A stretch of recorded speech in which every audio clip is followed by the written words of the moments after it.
तो first chapter है हमारे पास Indian economy on the eve of independence. कुछ 6 to 7 टॉपिक्स हमने इस चैप्टर में कवर करने हैं और मैक्सिमम 2 वीडियोस में कवर कर देंगे। सबसे पहला टॉपिक जो हमने देखना है वो है कॉलोनियल एक्सप्लॉइटेशन, कि किस तरीके से ब्रिटिशर्स ने हमारे इंडिया में एक कॉलोनियल एक्सप्लॉइटेशन किया, किस तरीके से हमारे इंडिया के अलग अलग चीज़ों को एक्सप्लॉइट करा गया। अब जितने भी मैं नोट्स बना रहा हूँ एक कॉपी लेके बैठो और साथ साथ नोट करते चलो, ताकि लास्ट तक आपके पास सभी चैप्टर्स के एक अच्छे नोट्स अवेलेबल हो और उससे आप अच्छे से रिवीजन कर पाओ। तो इस एक्सप्लॉइटेशन में मेनली 3 मेन हेडिंग बनेंगे जो आपको एक्सप्लेन करके आने हैं। सबसे पहला एक्सप्लॉइटेशन ऑफ एग्रीकल्चर सेक्टर, फिर एक्सप्लॉइटेशन ऑफ इंडस्ट्रियल सेक्टर और at last exploitation of international trade. अब इस केस में सबसे पहले एग्रीकल्चर सेक्टर की अगर बात करें तो एग्रीकल्चर सेक्टर को किस तरीके से एक्सप्लॉइट करा गया, जमींदारी सिस्टम के थ्रू। इंडियंस शुरू से ही एग्रीकल्चर बेस्ड बहुत ज्यादा काम करते आए हैं। अब इसको किस तरीके से खत्म करा गया, थ्रू जमींदारी सिस्टम। अब जमींदारी सिस्टम में क्या हुआ, एक 3 फोल्ड क्लासिफिकेशन करा गया, एक तरीके से 3 तरीके का डाइवर्जन करा गया, जिसमें 3 कैटेगरीज बनाई गई। एक ट्राइंगुलर रिलेशनशिप बनाया गया गवर्नमेंट, जमींदार्स और टिलर्स के बीच में। जमींदार्स जो हैं उनको honours of the land consider करा गया और टिलर ऑफ द सॉइल वो लोग हैं जो सॉइल पे काम कर रहे थे, वो ऑनर नहीं थे लेकिन जमीन पे सारा काम ये लोग करते थे। अब गवर्नमेंट जमींदार से चार्ज करता था एक fixed rent, British government fixed rent charge करता था और जमींदार को कहा गया कि आप जितना चाहें उतना एक्सट्रैक्ट कर सकते हैं, उतना चार्ज कर सकते हैं फ्रॉम टिलर्स, यानी कि उस पर कोई भी रिस्ट्रिक्शन नहीं था। गवर्नमेंट को अपना एक फिक्स रेंट चाहिए, उसके बाद आप जो मर्जी चार्ज करो। इस तरीके से जमींदार ने टिलर्स से बहुत ज़्यादा अनइवन तरीके से रेंट चार्ज करना शुरू कर दिया और वो सारा का सारा खर्चा ये लोग अपनी लग्जरीज पे स्पेंड करने लगे, अपनी लाइफ बहुत अच्छे से जीने लगे और टिलर्स के पास कुछ भी नहीं बचा था। ये लोग सिर्फ क्या बन के रह गए थे, लैंडलेस लेबरर्स। और गवर्नमेंट को अपना पार्ट मिल जाता था तो गवर्नमेंट उसमें कुछ भी इंटरफेयर नहीं करता था। इस तरीके से पूरा एग्रीकल्चर सेक्टर उन लोगों ने डिस्ट्रॉय कर दिया, खत्म कर दिया, क्योंकि सारा पैसा कुछ गवर्नमेंट ले जाता था और जो बचता था वो जमींदार से अपनी लग्जरीज पे लगाते थे। एग्रीकल्चर के डेवलपमेंट पे कुछ भी खर्चा नहीं करा गया। एज अ रिजल्ट धीरे धीरे हमारा एग्रीकल्चर सेक्टर पूरा खत्म होने लगा। उसके बाद अगर हम आगे बढ़े तो एक्सप्लॉइटेशन हुआ इंडस्ट्रियल सेक्टर का। अब इंडियन इंडस्ट्री इंडिपेंडेंस के टाइम पे बहुत वेल नोन थी फॉर हैंडीक्राफ्ट्स। हैंडीक्राफ्ट्स हमारे बहुत फेमस थे स्टार्टिंग से ही।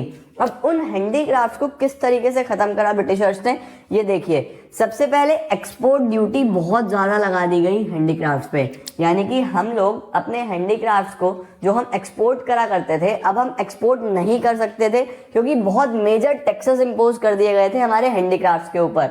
एक्सपोर्ट करना बहुत मुश्किल हो गया था। तो एक तो इंटरनेशनल डिमांड खत्म हो गई, अब बचती है डोमेस्टिक डिमांड। वो कैसे खत्म करी, ड्यूटी फ्री इंपोर्ट। बाहर से अपने ब्रिटेन से उनके खुद के गुड्स वो फ्री में इंपोर्ट कर रहे थे, यानी कि हमारे बाहर जा नहीं रहे हैं और बाहर से उनके गुड्स फ्री में आ रहे हैं और वो मशीन मेड गुड्स हैं जो कि बहुत अच्छे तरीके से बनाए हैं और सस्ते हैं, चीप गुड्स हैं। तो जो डिमांड थी, पैटर्न ऑफ डिमांड था, वो चेंज होने लगा। लोगों को ब्रिटिश गुड्स चीप पड़ने लगे और अच्छी क्वालिटी के पड़ने लगे, तो हैंडीक्राफ्ट्स की यहाँ पे डिमांड कम होने लगी और हमारा पूरा इंडस्ट्रियल सेक्टर इस तरीके से धीरे धीरे खत्म होता चला गया। अब तीसरी चीज जो इन्होंने बहुत अच्छे से एक्सप्लॉइट करी वो है इंटरनेशनल ट्रेड। हमारा पूरा इंटरनेशनल ट्रेड इन लोगों ने खत्म कर दिया। कैसे खत्म करा, वही डिस्क्रिमिनेटरी टैरिफ पॉलिसी के थ्रू। टैक्सेशन पॉलिसी इस तरीके से लगाई गई कि हमारा डोमेस्टिक बिजनेस भी खत्म हो जाए और इंटरनेशनल तो हम कर ही ना पाए। अब क्या करा, सारा का सारा रॉ मटेरियल जो होता था वो यहाँ से free of tax, duty free export कर दिया जाता था, वो भी फ्री ऑफ टैक्स, कोई टैक्स नहीं लगता था। सारा रॉ मटेरियल बाहर भेज दिया जाता था टुवर्ड्स ब्रिटेन। सेकेंडली वहां से इंपोर्ट क्या करा जाता था, फिनिश गुड्स, वो भी ड्यूटी फ्री, यानी हमारा सारा रॉ मटेरियल बाहर चला जाएगा और वहां से क्या आने वाला है, फिनिश गुड्स आने वाले हैं, बने बनाए मशीन मेड प्रोडक्ट्स आ रहे थे, वो भी ड्यूटी फ्री, ताकि हमारा डोमेस्टिक लेवल का जो मार्केट था वो भी खत्म हो जाए। तो मेनली 3 एक्सप्लॉइटेशन हमने यहाँ पढ़े हैं, agriculture sector, industrial sector, international trade. Video को यहीं पॉज करो, इनको नोट डाउन करो, मैं आता हूँ नेक्स्ट टॉपिक के साथ। अब 3 और टॉपिक्स बचे हैं चैप्टर में, आइए जल्दी से कंप्लीट करते हैं। तो सेकंड टॉपिक जो हमारे पास आया वो आया features of Indian economy on the eve of independence. Independence के टाइम पे इंडियन इकोनॉमी क्या फीचर्स एग्जिबिट कर रही थी, क्या फीचर्स दिखा रही थी। तो कुछ 6 फीचर्स मैंने लिखे हैं जो आपको ध्यान से समझने हैं। सबसे पहला स्टैग्नेंट इकोनॉमी। इंडियन इकोनॉमी एक बहुत ही स्टैग्नेंट इकोनॉमी निकल के आया। What is stagnant economy? एक ऐसा इकोनॉमी जिसमें ग्रोथ रेट बहुत स्लो हो या हो ही ना। तो उस टाइम पे क्या हो रहा था, हम लोगों के इकोनॉमी में बिल्कुल भी रिसोर्सेज जो थे बुरे तरीके से एक्सप्लॉइट कर दिए जा चुके थे। हमारे पास किसी भी तरीके का कैपिटल बेस नहीं था, हमारे पास किसी तरीके का इंडस्ट्रियल बेस नहीं था। हमारी इकोनॉमी एक बहुत ही लो ग्रोथ रेट में चली गई थी, जिसकी वजह से हमें पॉवर्टी और लो स्टैंडर्ड ऑफ लिविंग भी देखने को मिल रहा था। This is standard of living. आप लोग प्लीज इसको फुल फॉर्म में लिखिएगा। मैं कोशिश करता हूँ छोटे से छोटे नोट्स बनाने की ताकि आपके लिए इजी रहे, इसलिए मैं शॉर्ट फॉर्म्स बना देता हूँ। नेक्स्ट आता है हमारे पास बैकवर्ड इकोनॉमी। दूसरा फीचर जो हम देखेंगे वो है बहुत ज़्यादा बैकवर्ड होना। अब हम लोग इतने ज़्यादा पिछड़ चुके थे, हमारे सारे का सारा इंडस्ट्रीज ख़त्म कर दी गई थी, हमारी इनकम का कोई सोर्स नहीं बचा था। एग्रीकल्चर पे हम लोग ऑलमोस्ट 70% डिपेंडेंट थे, उसको भी बुरे तरीके से एक्सप्लॉइट कर दिया जा चुका था। तो इन दैट केस हमारा जो पर person income, that is the per capita income, वो बहुत लो हो गया था। और एक ऐसी इकॉनमी जिसका पर कैपिटा इनकम बहुत लो हो जाता है वो बैकवर्ड इकॉनमी के कैटेगरी में चला जाता है। तीसरा हमने देखा अपना एग्रीकल्चरल बैकवर्डनेस। हमारा एग्रीकल्चर भी बहुत ज़्यादा बैकवर्ड हो चुका था। डिसाइडिंग कि हम लोग 70% डिपेंडेंट थे एग्रीकल्चर पे, तब भी बहुत बैकवर्ड था। हमारा प्रोडक्टिविटी बहुत गिर चुकी थी। Next is industrial backwardness. अगर इंडस्ट्रीज की बात करें तो हमारे पास किसी तरीके कोई कैपिटल गुड इंडस्ट्री नहीं थी, क्योंकि पैसा लगाने वाला कोई नहीं था। गवर्नमेंट सिर्फ और सिर्फ फोकस कर रहा था रेलवेज पर, पावर जनरेशन पर, पोर्ट्स पर, ये 2-3 चीज़ों पे फोकस कर रहा था। उसके अलावा हैवी इंडस्ट्रीज नहीं थी, कैपिटल गुड इंडस्ट्रीज नहीं थी, बेसिक इंडस्ट्रीज हमारे पास नहीं थी। इसके बाद इंफ्रास्ट्रक्चर की अगर बात कर लें, bridges, dams, building, hospital, schools, colleges, कुछ भी उस टाइम पे डेवलप नहीं था। इंफ्रास्ट्रक्चर का कंडीशन बहुत पुअर था। तो अगर एज अ होल देखा जाए तो बहुत कमियां थी हमारी इकोनॉमी में। इसके बाद हैवी डिपेंडेंस ऑन इम्पोर्ट्स। हम लोग ज़्यादातर डिपेंडेंट हो चुके थे ब्रिटेन के ऊपर या फिर अदर कंट्रीज़ के ऊपर। अगर मैं फिनिश गुड्स की बात करूँ तो मोस्टली ब्रिटेन से आ रहे थे। डिफेंस इक्विपमेंट्स की बात करूँ तो वो भी बाहर से आ रहा था, क्योंकि ब्रिटिशर्स हम लोगों के लोकल रिसोर्सेज तो बिल्कुल ख़त्म कर चुके थे। लोकल लेवल पे इंडिया को बिल्कुल ख़त्म कर दिया गया था।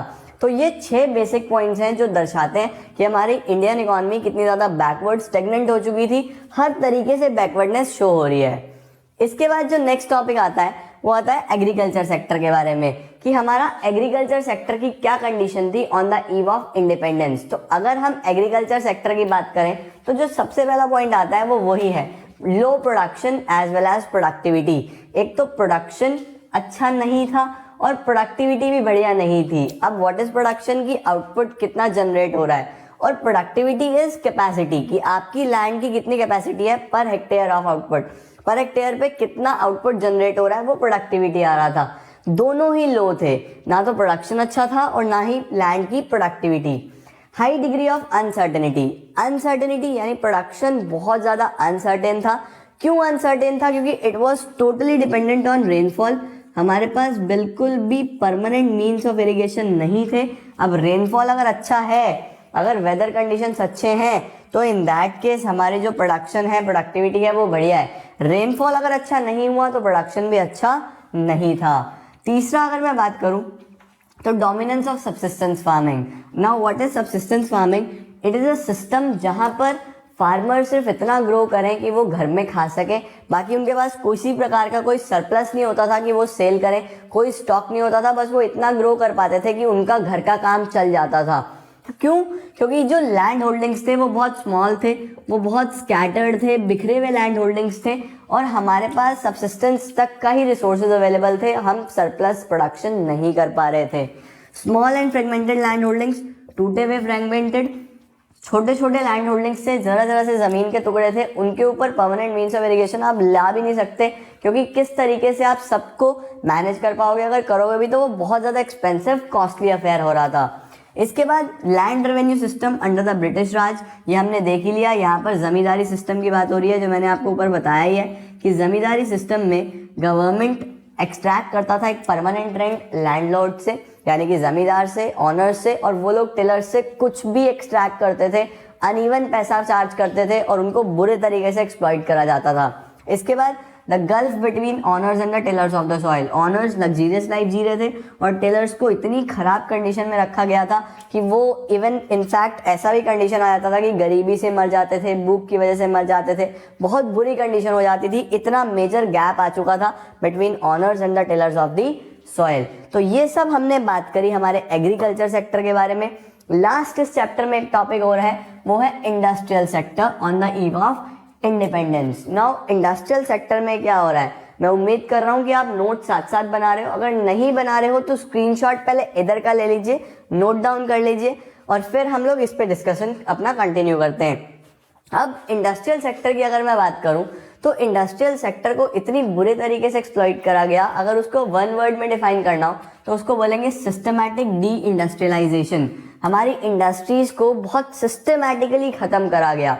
किस तरीके से करा गया, उसको दो पार्ट्स पे डिवाइड कर दिया गया। सबसे पहला जो हमारे वर्ल्ड फेमस हैंडीक्राफ्ट्स थे, एक तो वो खत्म हो गए बिल्कुल, और जो मॉडर्न इंडस्ट्रीज थी उनमें ग्रोथ देखने को नहीं मिल रही थी।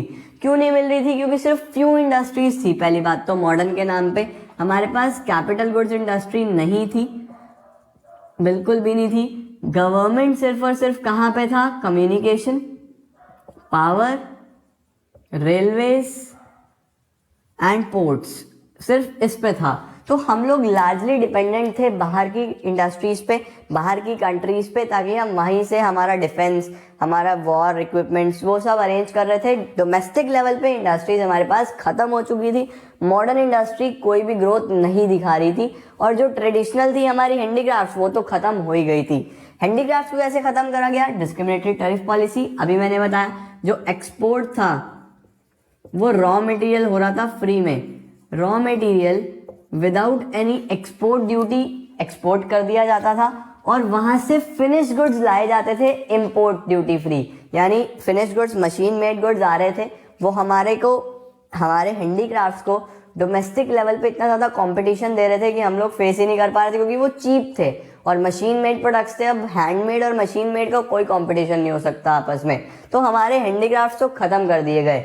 दूसरा, इतना मेजर कंपटीशन फेस करना पड़ा कि हमारे handmade goods machine made goods के आगे कुछ भी नहीं है। आप खुद देखिए कि अगर कोई प्रोडक्ट हैंडमेड है और दूसरा मशीन मेड है, तो मशीन मेड की क्वालिटी अलग ही होगी। हैंडीक्राफ्ट्स किस तरीके से उसको फेस कर पाते, तो डे बाय डे खत्म होता चला गया। एक ऐसा कल्चर डेवलप हो गया जिसमें डिमांड का पैटर्न ही चेंज हो गया।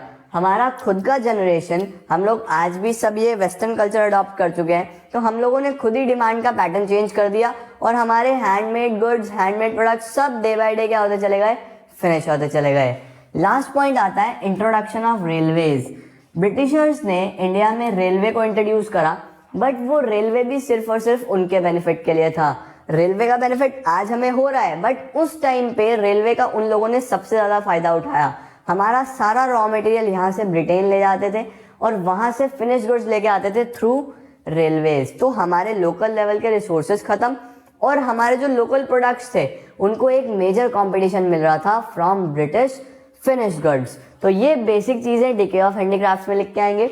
मॉडर्न की हमने बात करी ली। इस तरीके से हमारा इंडस्ट्रियल सेक्टर पूरा खत्म कर दिया गया, जिसको डिफाइन करा गया थ्रू सिस्टमैटिक डी इंडस्ट्रियलाइजेशन। तो ये था गाइस चैप्टर नंबर 1। आप लोग, अभी मैं साइड में हो जाता हूँ, बहुत आराम से स्क्रीनशॉट ले लीजिएगा। कोशिश कीजिए कि साथ साथ नोट्स बनाइए। होपफुली आपको अच्छा लगा होगा। अगर वीडियो अच्छा लगा तो प्लीज़ लाइक ज़रूर करना, और हाँ, वीडियो को शेयर कर देना। अगर चैनल पर आप नए हैं तो प्लीज़ सब्सक्राइब करके जाना, क्योंकि ऐसा बहुत सारा यूजफुल कंटेंट हम लोग आपके साथ लेके आ रहे हैं। तो thanks a lot guys for your love and support. Keep loving, like ज़रूर करना, और हाँ, अपने इंपॉर्टेंट रिव्यूज़ कमेंट में ज़रूर देना। अब आप स्क्रीनशॉट लो। मिलते हैं आपको बहुत जल्दी नेक्स्ट वीडियो के साथ। Thanks a lot.